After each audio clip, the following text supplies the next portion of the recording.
ಪ್ರತಿ ವರ್ಷದಂತೆ ಈ ವರ್ಷವೂ ಸಹ ಗಂಗಾವತಿ ತಾಲೂಕಿನ ವ್ಯಾಪ್ತಿಯಲ್ಲಿ ಬರುವ ಶ್ರೀ ರಾಜರಾಜೇಶ್ವರಿ ಬೃಹನ್ಮಠ ಅರಳಳ್ಳಿಯಲ್ಲಿ ಜುಲೈ 29ರಂದು ದಾಸೋಹ ಮೂರ್ತಿ ಪರಮಪೂಜ್ಯ ಶ್ರೀ ಶರಣಬಸವಾಚಾರ್ಯ ತಾತನವರ 17ನೇ ವರ್ಷದ ಶರಣೋತ್ಸವ ಹಾಗೂ ಜಾತ್ರಾ ಮಹೋತ್ಸವದ ಕುರಿತು ಶರಣರ ಜೀವನ ದರ್ಶನ, ಆಧ್ಯಾತ್ಮಿಕ ಪ್ರವಚನ ಹಾಗೂ ತುಲಾಭಾರ ಕಾರ್ಯಕ್ರಮಗಳು ಸಾಂಗೋಪಾಯವಾಗಿ ಜರುಗುತ್ತಿದ್ದು, ಸಕಲ ಸದ್ಭಕ್ತಾದಿಗಳು ಕೊಪ್ಪಳ ಜಿಲ್ಲೆಯಾದ್ಯಂತ ಎಲ್ಲ ರಾಜರಾಜೇಶ್ವರಿ ಬೃಹನ್ಮಠ ಅರಳಳ್ಳಿಯ ಸಕಲ ಸದ್ಭಕ್ತಾದಿಗಳು ಈ ಒಂದು ಕಾರ್ಯಕ್ರಮವು ಸುಳೆಕಲ್ ಬೃಹನ್ಮಠದ ಶ್ರೀ ಭುವನೇಶ್ವರ ತಾತನವರು ಮತ್ತು ಅರಳಳ್ಳಿ ಬೃಹನ್ಮಠದ ಶ್ರೀ ಗವಿಸಿದ್ದೇಶ್ವರ ತಾತನವರ ದಿವ್ಯ ಸಾನ್ನಿಧ್ಯದಲ್ಲಿ ಈ ಒಂದು ಪರಮಪೂಜ್ಯ ಶರಣಬಸವಾಚಾರ್ಯ ತಾತನವರ 17ನೇ ವರ್ಷದ ಶರಣೋತ್ಸವ ಹಾಗೂ ಜಾತ್ರಾ ಮಹೋತ್ಸವ ಸಕಲ ಸದ್ಭಕ್ತಾದಿಗಳ ನೇತೃತ್ವದಲ್ಲಿ ಶ್ರದ್ಧಾಭಕ್ತಿಯಿಂದ ಆಚರಿಸಲಾಗುತ್ತಿದ್ದು, ಕಾರಣ ಜಿಲ್ಲೆಯ ಮತ್ತು ತಾಲೂಕಿನ ಎಲ್ಲ ಭಕ್ತಾದಿಗಳು ಈ ಒಂದು ಶರಣರ ಜಾತ್ರಾ ಮಹೋತ್ಸವದಲ್ಲಿ ಭಾಗವಹಿಸಿ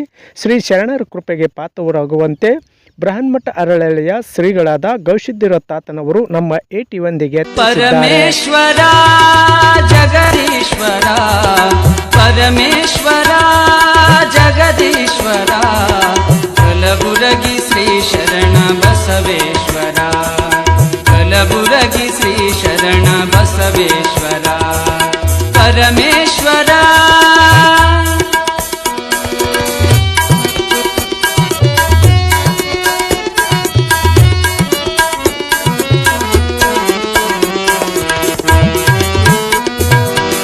ಅರಳಗುಂಡಗಿಯಲ್ಲಿ ನಿನ್ನಯ ಜನನ, ಸಾಲುಕ್ಯ ಮನೆತನಕ್ಕೆ ನೀನಾದೆ ಕಿರಣ,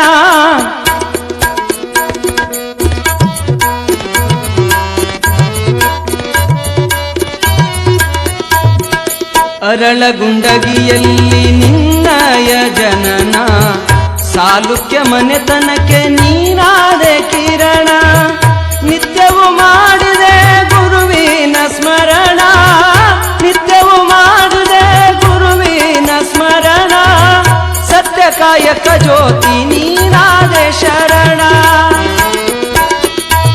ಪರಮೇಶ್ವರ ಜಗದೀಶ್ವರ, ಪರಮೇಶ್ವರ ಜಗದೀಶ್ವರ, ಕಲಬುರಗಿ ಶ್ರೀ ಶರಣ ಬಸವೇಶ್ವರ, ಕಲಬುರಗಿ ಶ್ರೀ ಶರಣ ಬಸವೇಶ್ವರ, ಪರಮೇಶ್ವರ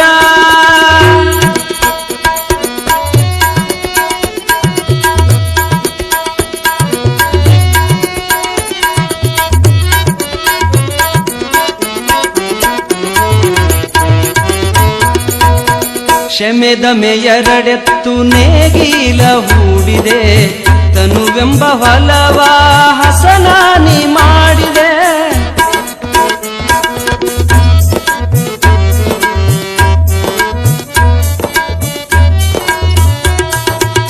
ಶಮೆದಮೆ ಎರಡೆತ್ತು ನೇಗಿಲ ಹೂಡಿದೆ, ತನುವೆಂಬ ಹೊಲವ ಹಸನಾನಿ ಮಾಡಿದೆ, ಭವಸಾರ ತಿಳಿಸಲು ಕೂಟಿಯ ಹೂಡಿದೆ, ಭವಸಾರ ತಿಳಿಸಲು ಕೂಟಿಯ ಹೂಡಿದೆ, ಗುರುವೆಂಬ ಬೀಜವನ್ನು ಹೊಲದಲ್ಲಿ ಬಿತ್ತಿದೆ, ಪರಮೇಶ್ವರ ಜಗದೀಶ್ವರ, ಪರಮೇಶ್ವರ ಜಗದೀಶ್ವರ, ಕಲಬುರಗಿ ಶ್ರೀ ಶರಣ ಬಸವೇಶ್ವರ, ಕಲಬುರಗಿ ಶ್ರೀ ಶರಣ ಬಸವೇಶ್ವರ, ಪರಮೇಶ್ವರ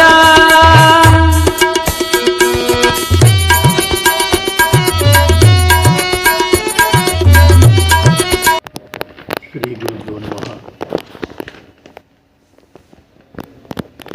ಇವನಾರುವ ಇವನಾರುವ ಇವನಾರುವನೆಂದೆನಿಸಿದರಿಯ, ಇವ ನಮ್ಮವ ಇವ ನಮ್ಮವ ಇವ ನಮ್ಮವನೆಂದೆನಿಸಯ್ಯ, ಕೂಡಲ ಸಂಗಮ ದೇವ ನಿಮ್ಮ ಮಹಾಮನೆಯ ಮಗನೆಂದೆನಿಸಯ್ಯ.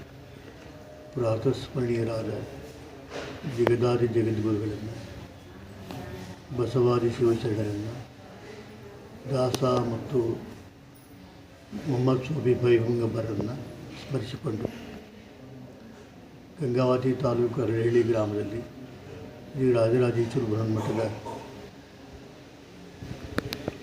ಪರಮ ಪೂಜ್ಯರಾದ ದಾಸೋಹ ಮೂರ್ತಿ ಶರಣಬಸವಾಚಾರ್ಯ ತಾತನವರ 17ನೇ ವರ್ಷದ ಶರಣೋತ್ಸವ ಕಾರ್ಯಕ್ರಮ ಹಾಗೂ ಜಾತ್ರಾ ಮಹೋತ್ಸವ ಕಾರ್ಯಕ್ರಮವನ್ನು ಇದೇ ದಿನಾಂಕ 29/7/2026 ಬುಧವಾರ ಕಡ್ಲಿಗೇಡು ಹುಣ್ಣಿಮೆ ಅಂದರೆ ಗುರುಪೂರ್ಣಿಮೆಯಂದು ಹಮ್ಮಿಕೊಳ್ಳಲಾಗಿದೆ. ಪ್ರತಿ ವರ್ಷದ ಪದ್ಧತಿಯಂತೆ ಹಮ್ಮಿಕೊಳ್ಳಲಾಗಿದೆ. ಕಾರಣ ಸಕಲ ಸದ್ಭಕ್ತಾದಿಗಳು, ಹಿತೈಷಿಗಳು, ಶಿಷ್ಯರು ಎಲ್ಲರೂ ಹೆಚ್ಚಿನ ಸಂಖ್ಯೆಯಲ್ಲಿ ಭಾಗವಹಿಸಿ ಪೂಜ್ಯರ ದರ್ಶನಾಶೀರ್ವಾದವನ್ನು ಪಡೆದುಕೊಂಡು ಪ್ರಸಾದವನ್ನು ಸೇವಿಸಿ ಅವರ ಕೃಪೆಗೆ ಪಾತ್ರರಾಗುತ್ತೆಂದು ಈ ಮೂಲಕ ತಮ್ಮೆಲ್ಲರಲ್ಲಿ ಕಳಕಳಿಯ ವಿನಂತಿಯನ್ನು ಮಾಡಿಕೊಳ್ಳಲಾಗ್ತದೆ. ಅಜ್ಜರ್, ಈ ಒಂದು ಆಧ್ಯಾತ್ಮಿಕ ಕಾರ್ಯಕ್ರಮದಲ್ಲಿ ಯಾವ ಮಠಾಧೀಶರುಗಳು ಅವರು ಬರ್ತಾರೆ? ಏನು ಕಾರ್ಯಕ್ರಮಗಳು, ಪ್ರವಚನಗಳು? ತಾರೀಖು 17/7/26 ಶುಕ್ರವಾರದಿಂದ 29/7/26 ಪ್ರತಿದಿನ ಸಾಯಂಕಾಲ 7 ಗಂಟೆಯಿಂದ 10 ಗಂಟೆವರೆಗೆ ಆಧ್ಯಾತ್ಮಿಕ ಪ್ರವಚನ ಅಂತಕ್ಕಂಥ ಕಾರ್ಯಕ್ರಮವನ್ನು ಹಮ್ಮಿಕೊಳ್ಳಲಾಗಿದೆ. ಪ್ರತಿ ದಿವಸ ಒಬ್ಬೊಬ್ಬ ಮಹಾತ್ಮರ ಒಂದು ಚರಿತ್ರೆಯನ್ನು ಪ್ರವಚನ ಮಾಡಲಾಗ್ತಾಯಿದೆ. ಈ ಕಾರ್ಯಕ್ರಮದಲ್ಲಿ ಅನೇಕ ನಾಡಿನ ಹರೆಗುರುತರ ಮೂರ್ತಿಗಳು ಆಗಮಿಸಿ ಆಶೀರ್ವಚನ ನೀಡಲಿದ್ದಾರೆ. ಕಾರಣ ಈ ಕಾರ್ಯಕ್ರಮಕ್ಕೂ ಕೂಡ ದಿನಾಲು ರಾತ್ರಿ ಬಂದು ಜ್ಞಾನದಾಸೋಹದಲ್ಲಿ ಭಾಗವಹಿಸಿ ಪುನೀತರಾಗಬೇಕಂತ ಈ ಮೂಲಕ ಕೇಳಿಕೊಳ್ತೇವೆ.